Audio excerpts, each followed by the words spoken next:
Welcome to the Deep Dive. We sift through stacks of sources to bring you the essential insights tailored just for you.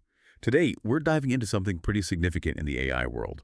We all see how powerful global AI models are becoming, right? But a big question is popping up. Can AI really work for every community, every culture, if it isn't built with them specifically in mind? Our source today is Latam GPT, un modelo de lenguaje grande desarrollado en Hispanoamérica Latina. So in this deep dive, we'll explore how Latam GPT is trying to forge a new path for AI, one that's, custom built for Latin America's incredible diversity. And we'll look at what that means not just for the region, but maybe for the future of tech everywhere. It's absolutely true. Generative AI it's really changed the game in so many areas, education, health, the economy. But like you said, there's this growing awareness of a challenge, maybe an inherent one. Wow. The big AI models we use every day, they're mostly trained on English data or maybe European data. And when you try to apply those tools to somewhere as diverse culturally and linguistically as Latin America, well, they often just don't quite hit the mark. And this isn't just a small thing. It creates a real gap, in how useful and inclusive AI can be. So it's exactly that gap that makes something like Latam GPT so important, really essential for where AI needs to go next. That point about inclusivity really lands. And to get why Latam GPT is so necessary, we probably need to dig into those cultural blind spots a bit more. I mean, think about it. Have you ever used an AI tool that just didn't get it, didn't understand a local saying or a cultural reference, or even just the way you speak? Yeah, happens all the time. Right. It can lead to these weird cultural errors, or it just completely misses what you mean because its training data, well, it doesn't reflect your world. So Latam GPT isn't just another project. It feels like a direct response to that problem, trying to fill that void. Precisely. And the reasons behind Latam GPT are really about tackling that void head on. They talk about fostering technological sovereignty for the region. Technological sovereignty. What does that mean in practice? Well, it goes beyond just making local AI tools. It's about Latin America actually owning and controlling its own AI infrastructure, its own models, reducing that dependence on outside tech that might not fit their values or priorities or even the regulations. It's basically self-determination in the digital age. Okay, that makes sense. And this initiative, it kicked off in 2023. It's led by Chile's National Center for Artificial Intelligence, CENIA. Their big goal: to build an open-source large language model, an LLM, that truly reflects Latin American diversity, which is a huge job. They're gathering terabytes of data from 20 different countries. 20 countries. Yeah, to make sure they get that authentic linguistic and cultural mix. And it's timely, too, because while some countries like Chile, Brazil, Uruguay are pretty advanced in adopting AI, the region overall still lags a bit in investment and having enough skilled people to develop its own AI locally. That's a really powerful vision, self-determination through AI. So with that big aim, what are Latam GPT's specific objectives? What targets are they setting? Because, like you said, it sounds like they want to do more than just build another LLM. They want one that gets the nuances, Yeah. right? The cultural stuff. Exactly. It's about tackling those layers that global models often just skate over. So an AI that doesn't just know Spanish, but understands the different ways it's spoken across Latin America, and Portuguese too, obviously. Right. But it goes further. They're aiming to bring in indigenous languages. Indigenous languages, like which ones? Languages like Nahuatl, Quechua, Mapudungun, Guarani. Wow. That's a huge step for getting the context right, isn't it? What does including those languages actually do for the model? It's transformative, really. It means the model isn't just skimming the surface of the region. It's actually respecting and reflecting its deep linguistic roots. It's not just about adding more words. It's about making the model much, much smarter about context so it can connect with way more people. Okay, so what is pretty big then? Oh, absolutely. It ties directly into those bigger goals, achieving that technological sovereignty we talked about, cutting down on the biases you find in other models, and making AI accessible to everyone for inclusive development.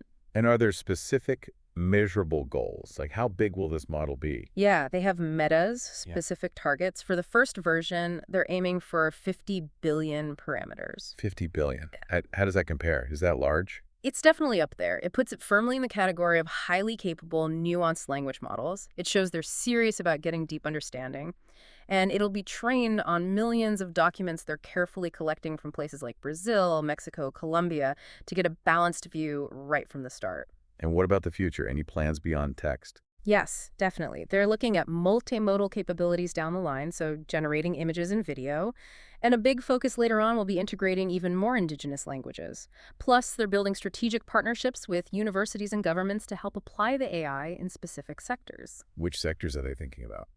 Education, health, agriculture, areas where culturally relevant AI could make a huge difference. That makes sense. A 50 billion parameter model, indigenous languages. That sounds like a massive training effort. What about the environmental side? We hear a lot about how much energy AI training uses. Are they thinking about that? That's a really sharp question, and yes, it's actually another fascinating part of their goals. They're very committed to minimizing the environmental hit. Their plan is to use solar power for the training infrastructure. Solar power, where It's going to be located at the Universidad de Tarapacá in Chile. And this isn't just, a nice green touch. It really sets a standard for doing AI development responsibly. It shows you can do these huge computational tasks without making environmental problems worse, which is super important, especially in places where resources are already stretched. that really changes the conversation about AI's footprint, doesn't it? It really does. It kind of forces everyone to think about how we power AI going forward. Could this be a blueprint for sustainable AI globally? It's a good question to ask. It really is. Okay, so with such a huge vision, Yeah. how do you even start building something like this? What's the journey been like for Latam GPT so far? Well, it's been a process, definitely iterative and very collaborative. It officially kicked off in January 2023 with Senia leading the charge.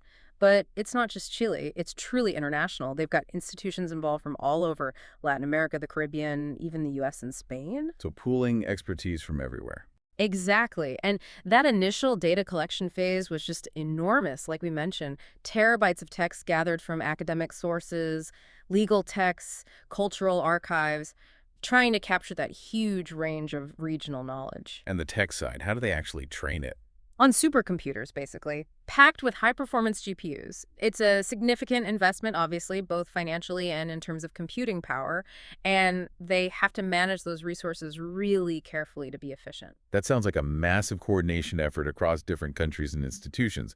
So what's the timeline look like now? When might we actually see Latam GPT? Well, the roadmap is pretty ambitious. They're targeting beta tests for August 2025. August 2025, that's not far off. No, and the public launch is planned just a month later, September 2025. Wow, that's fast for something this complex. It really is. It says a lot about the dedication of the teams involved. Technically, they're using optimized transformer architectures, the underlying tech for many LLMs, but specifically tweaked for this regional data. So it's not just plugging data into an existing model, it's a tailored approach. And how are they tackling bias? You mentioned that earlier. Right, that's crucial. They're using something called community validation. Community validation, what's that? It means actually involving local communities in checking the model's outputs, getting feedback directly from the people it's supposed to serve. It's like a continuous feedback loop to help make sure the AI reflects reality, not just the biases in the initial data. That sounds like a really smart way to keep it relevant and, well, grounded. And you mentioned sustainability before with the solar power. Are there other ways they're embedding that into the process? Yeah, sustainability seems to be a core principle. Beyond the solar power in Chile, they're also using flexible cloud infrastructure. The idea is to minimize how much water and energy they use during the actual training. Because training these huge models normally takes a massive toll, right? It does. The environmental cost can be substantial, so these efforts are really important. And if you look at the bigger picture, this whole project started almost like a grassroots effort, but now it has strong government backing. They have plans to keep expanding it towards 2030, more languages, more capabilities like images and video. So it's not just a one-off project. No, it really shows a long-term vision, a vision for Latin America to not just use AI, but to actually lead in developing ethical, sustainable, and, regionally meaningful AI. It definitely paints a picture of serious strategic thinking. Okay, stepping back then, what's the potential here if they pull this off? What could Latam GPT really do for the region? The potential is just huge. Transformative, really. Latam GPT could be a massive step towards that technological autonomy for all of Latin America. Just imagine being able to boost productivity in key sectors like agriculture, healthcare, education. And crucially, doing it in a way that could actually reduce inequalities by providing AI tools that are culturally relevant and accessible to more people. So it tackles those biases we talked about. Directly. It helps democratize access to AI and should lead to local adaptations that have real positive economic effects. This isn't just about Latin America playing catch-up. It could be about setting an example. That's a really interesting point. This kind of project could inspire the regions globally, couldn't it? If Latin America succeeds with this, what does that signal for other parts of the world looking for their own AI solution? Absolutely. It could be a major catalyst. Its significance goes beyond the region. But, and this is important, while the potential is enormous, Latam GPT faces some really big challenges too. Okay, so what are the hurdles? Well, the source material points to a critical gap or breach in computing infrastructure and specialized talent. That's a major one. Building this kind of advanced AI needs top-tier hardware, yes. But it also needs a lot of highly skilled people, engineers, linguists, ethicists, and those skills aren't evenly distributed across the region. So finding and keeping that talent is a constant challenge. Right, that's a deeper systemic issue. What about the data itself? You mentioned 20 countries, indigenous languages. Yeah. That sounds incredibly hard to manage. It really is. From a logistics standpoint, getting balanced, high-quality data, especially from countries that are less digitized, or for all those diverse indigenous languages, it's a massive undertaking. You have to be really careful not to just reinforce existing digital divides. It needs sophisticated methods and real community involvement. In the environmental side, even with solar, there are concerns. Yeah, even with mitigation efforts, the sheer energy and water needed for training can still cause friction, especially in places like Chile that are prone to drought, where the training center is. That feels like a real tension, doesn't it? Building AI for the region, but potentially straining resources. It's a definite ethical tightrope they have to walk. It requires very careful planning and being transparent about the impacts. That's a complex dilemma. Right. What about legally? So Yeah. many countries involved must mean different laws, right? For sure. The legal side is complicated. You've got 20 countries, each with potentially different data privacy laws.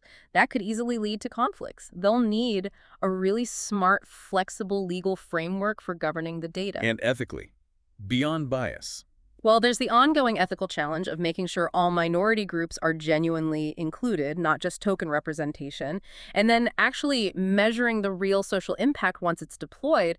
That's hard. It demands strong ethical guidelines, ongoing checks, and open reporting. So yeah, overcoming all these hurdles, it's going to take sustained investment, a lot of political will, and a ton of international cooperation. What an incredible journey we've covered today. From seeing that critical gap, how global AI doesn't always fit local needs, to the really ambitious collaborative effort to build Latam GPT. It's so clear this isn't just about tech. It's about building an AI that genuinely reflects the languages, the cultures, the whole vibrant tapestry of a continent. Building AI for Latin America, by Latin America. Thanks so much for joining us on this deep dive. You know, what's really fascinating here is thinking about the ripple effect Latam GPT could have. If a region as diverse as Latin America can actually pull off building an AI that mirrors its own unique identity and needs, well, it really makes you think, doesn't it? What other regions could benefit from similar, really hyper-local, culturally aware AI? And what does that kind of decentralized but still connected approach mean for the future? A future that's truly global, but also authentically diverse, digitally speaking. It's worth considering, what could this model mean for your own region? Or areas you're interested in? What new possibilities could that kind of approach unlock?